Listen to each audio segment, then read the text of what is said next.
We'll give everybody a chance to get settled. Good morning. My name is Sergeant Ray Ormond. I am the Public Information Officer for the Utah County Sheriff's Office.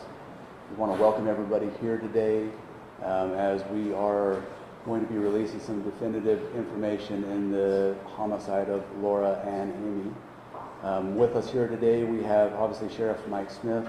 We have Commissioner Bo Mason from the Utah Department of Public Safety. We have our Sergeant Mike Reynolds of our investigations team, his lead detective Jake Hall, who helped spearhead this investigation. We also have representatives and family members of the Laura Ann Aime family. And at this time, I'll turn it over to Sheriff Smith.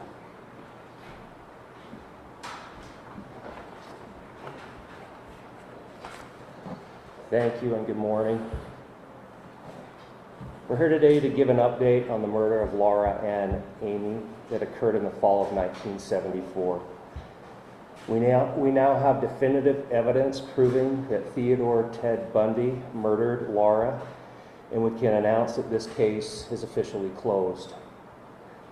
This renewed effort to solve the case came about due to Detective Sergeant Mike Reynolds and Detective Jake Hall in their efforts to review all of Utah County's cold cases. These detectives moved the Aime case forward with evidence gathered in 1974, and I just want to say that, looking at that evidence in 1974, I believe we have one of the investigators here. I want to add that they did a phenomenal job. That evidence has endured the years and was pristine. They did a phenomenal job in preserving what brought us to this conclusion today. With that evidence and the full support of the Utah County Sheriff's Office, we bring this case to a closure, and most importantly, we bring closure, hopefully, to the Aime family who have endured over 50 years of the loss of their loved one. Although Bundy did claim that he committed the murder of Laura, the confession he gave was deemed to be not enough evidence to close the case and rule out any other party having had committed this crime, as had been speculated at the time. Fortunately, we have new forensic techniques become available through our partnership with the Utah Department of Public Safety Crime Lab that have made the closure of this case possible. We can now say, without a doubt, that Theodore Ted Bundy did in fact murder Laura Ann Aime in the fall of 1974, and that law enforcement now has DNA testing results that are compatible with the latest DNA testing standards. This will make any future DNA test comparison easier for those law enforcement agencies who still have open cases involving Bundy. I will also add that if Bundy were alive today, we would have pursued this case to the fullest extent. We would have pushed this criminal case and asked for punishment, capital punishment, and the death penalty from our Utah County Attorney's Office. At this time, I would like to turn some time over to Sergeant Mike Reynolds, who will go over the details of this investigation. After he speaks, Commissioner Bo Mason will take some time to speak about the crime lab.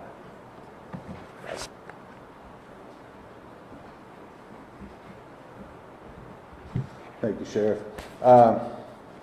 If I could just open up, I've been asked to kind of answer a few questions that may come up through the overall announcement.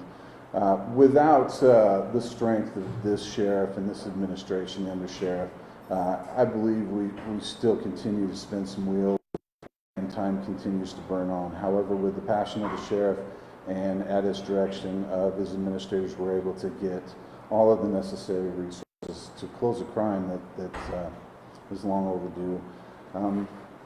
There's not enough that I can say wonderful about the Laura Ann Aime case, and actually there's nothing that I can't say that's not wonderful about the Laura Ann family.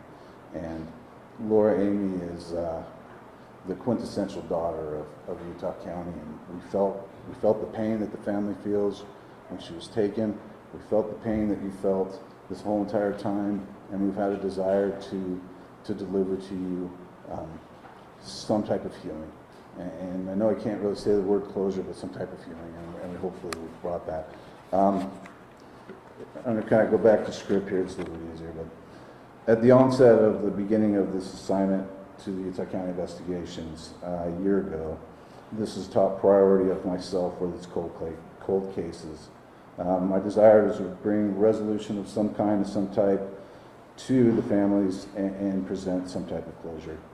I feared that in some time, people would start to forget these victims. They would start to forget the names, and we would really lose the point of serving justice. I met with our existing senior cold case detective, who without him would have also been impossible, and that's Jake Hall, and he's our senior cold case detective. We got together and we created what was called a cold case, stale case, or slowed case review. We felt it was important for cases of violence, cases of where children are missing or adults are missing, that we revisit these things periodically and we not forget what's out there, and we hold ourselves accountable.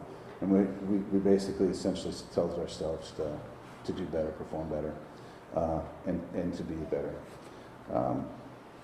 With cold cases, we face quite a bit of particular challenges, and some of those steeper challenges in comparison to other critical cases are the integrity. And the sheriff mentioned because we had professional officers back in '74, and because we had professional CSI, we're able today to hold that evidence 52 years almost later. And if it were a course district situation, we believe that they would stand on its face. Over evidence starts to degrade. On the positive side, the forensics, the policing, the techniques, the sciences, they evolve. And with that evolution comes the luck that we had. And after scouring the cases and scouring the evidence that we had, we knew we had probably 1 or 2 shots maybe on some of this evidence. And we were able to get in front of the Utah State Forensic Bureau, and we were able to present our case. And they believed in us as well, and they believed that the things that we had scoured through and the things that we presented were professional in nature, and held the key to solving this case, and ultimately which it did.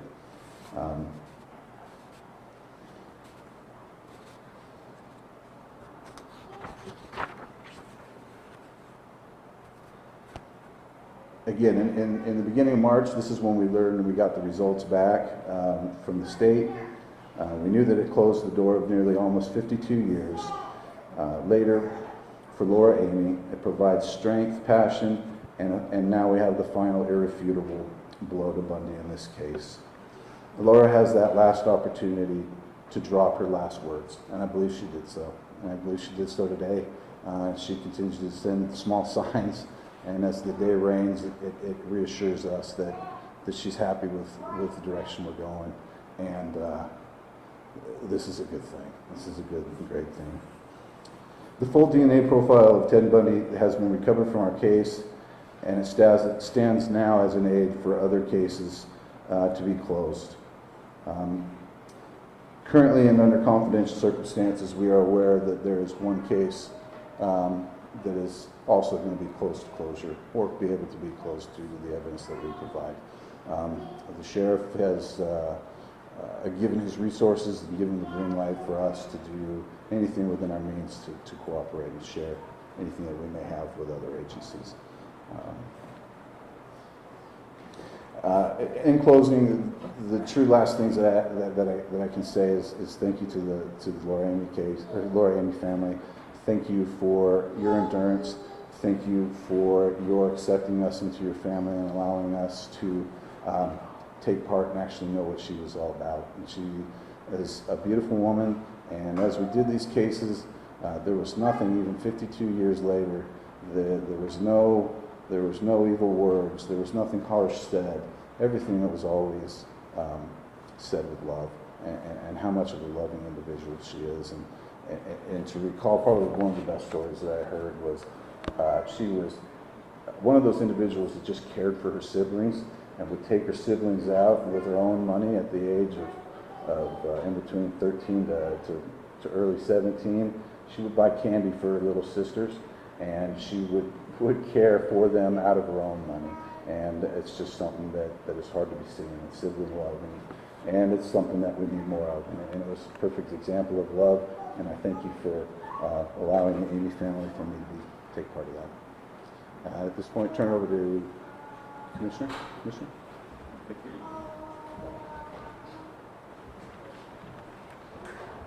Good morning. I'd like to start off first by recognizing the family of Laura Ann Aime. While we hope this brings closure to the family, we also recognize how hard this must be to bring up these harsh memories of such a tragic time in that family's history. But I'd also like to recognize Sheriff Smith, his deputies, detectives, and evidence technicians that not only continued to work this case some 50 years later, but also preserved that evidence in such a manner that it could still be utilized today. As Commissioner of the Department of Public Safety, one of my duties is to oversee the Bureau of Forensic Services, often referred to as our crime lab. Way this case kind of worked out is our crime lab met with the detectives as they're working this case. They look at the evidence and try to decide which pieces of evidence hold the best potential to extract that DNA evidence. They identified those items and began working them within the lab. While doing this, they were able to extract DNA profiles from that evidence, and utilizing a technology that we acquired in early 23 that helps them analyze that evidence, they're able to separate and identify evidence that may be small in sample size, may be degraded due to age or other circumstances, or may contain mixed profiles. Throughout that process, they were able to identify a single male DNA profile and submit that into our CODIS system. CODIS is the combined DNA indexing system that is used nationwide and houses over 26 million profiles from convicted offenders and arrestees in the United States. After submitting that evidence, or that into CODIS, we received a hit back from Florida. Our lab then worked with the lab in Florida to identify which DNA profile that matched, and came back as a positive match to Ted Bundy. This case not only highlights the collaboration between the lab and police agencies across the state and with the Utah County Sheriff's Office, but it highlights the importance of our CODIS system in not only working cold cases, but also current cases. These detectives in this Sheriff's Office and everywhere else in the state are working active cases today that are utilizing this same system. But it's through the advancement of technology and the resources we have today that we're able to find these older cases, degraded samples, and continue to push them in ways that have never been seen before. In closing, I'd just again like to thank the Utah County Sheriff's Office for their continued work to dedicate themselves to 50 years of continuing to push this case and work on other cold cases. And I'd also like to recognize all the individuals working in our lab for their professionalism and expertise to continue to drive to keep Utah safe and push the boundaries of what we know today in technology and advancements in DNA. Thank you.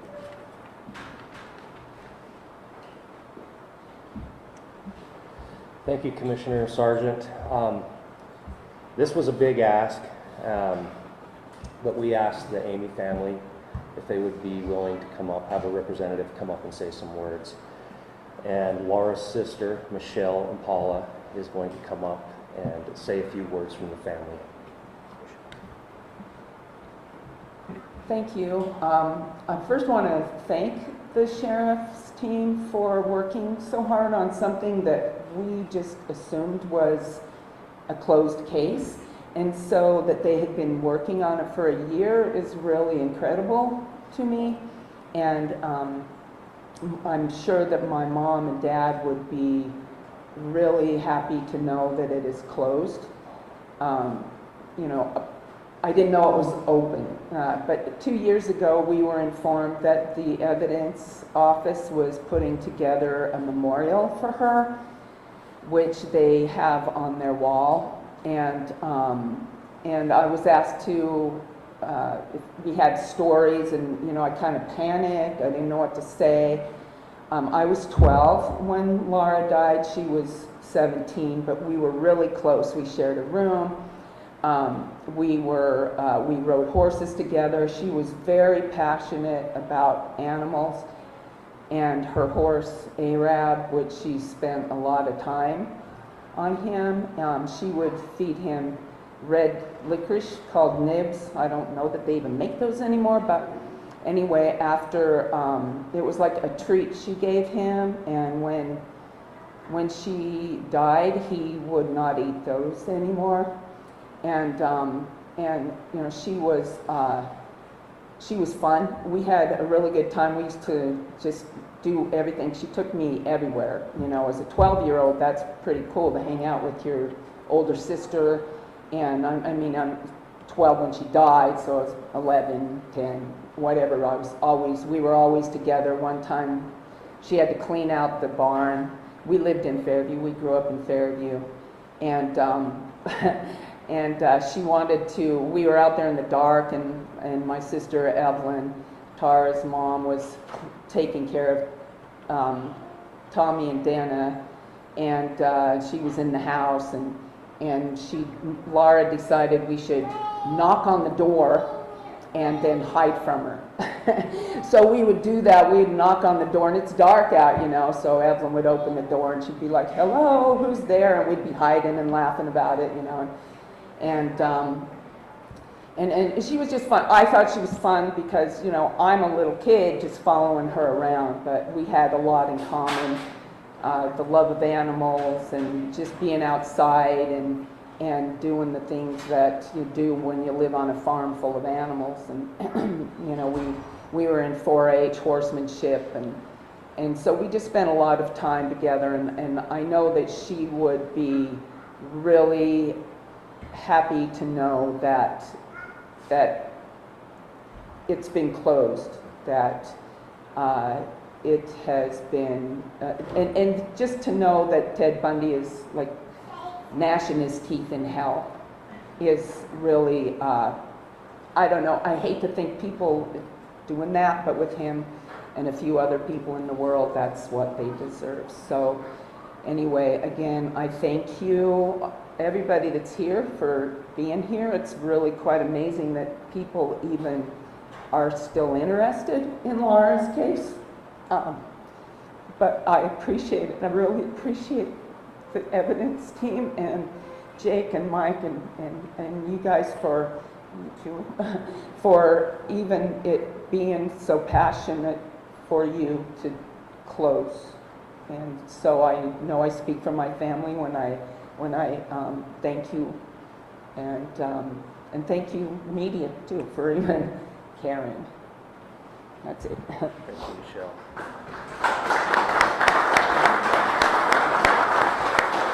If I can have Mike come up, Commissioner, Sergeant Commissioner, if you come up. We're willing to open it up to questions for a few minutes if anybody has questions. Can you be a little more specific on where you got DNA to that match with Bundy? Was it off the fingernail or clothing? Or where did that DNA get? It was body fluids that were left on Laura Aime's body. You said this they helped close that member case. Is that a case here in Utah County? So on that, I've got to maintain complete confidentiality as far as that goes, but that won't be in Utah County.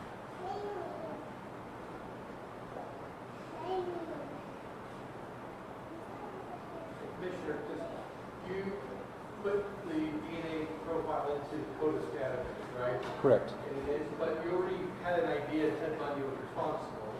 Could you have just compared Ted Bundy's DNA with it directly? No, the way the CODIS system works is his profile is housed in Florida's CODIS system. And so we do not have a DNA profile for Ted Bundy in the state of Utah. And so the way that works is we enter that into the system, and it goes out and it matches, it goes across the United States into every one of those CODIS systems, and then it will ping back a result. We don't necessarily even know who that result is. We just know it hit in Florida, and then our lab has to work with their lab to say which profile does this match. And it actually goes through a second set of comparisons with their lab technicians to make sure that everything is appropriately analyzed, that it is a confirmed match. It's not just digitized, it's confirmed again. And that's when we actually get the hit and the name saying this was Ted Bundy. She, prior to last year when you opened the case, and when was the last time you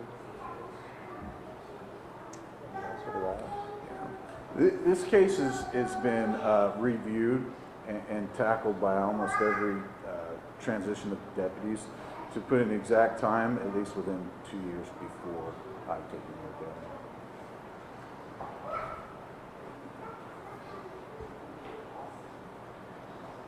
Okay, well, if there's no other questions, I'd like to thank you all for coming out today, and have a good day. Thank you.